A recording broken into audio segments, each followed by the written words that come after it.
What does self-aspirating mean? Okay, so if I could use an analogy that relates to today's times and to our new normal, to COVID even, I could put the MACH in a category of a person that's in hospital but able to breathe on their own, and I would put all of the competitive devices in another category. They're in hospital but they all need ventilators.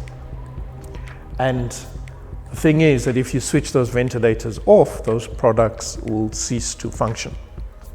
With the MACH, you can have a ventilator on it, you can have oxygen on it, pressurized oxygen, but most importantly, you don't need them. So even if you had no gas pressure, the MACH would still work, and it would work at its highest level of efficiency.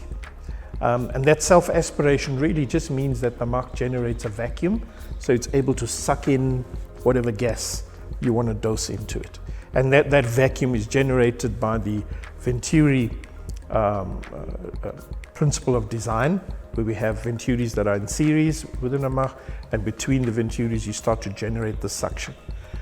So it's a very nice thing to have. It's not a nice to have, I think it's one of the differentiating attributes of the MACH, that we're able to do this. And the ramification of this for business is that a lot of gold plants tend to be very remote.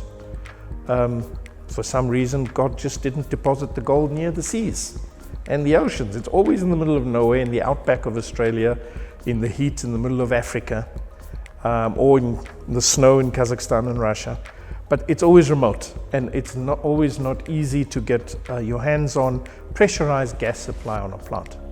So if you can offer something that doesn't need a pressurized gas, this is a huge, that removes a big obstacle.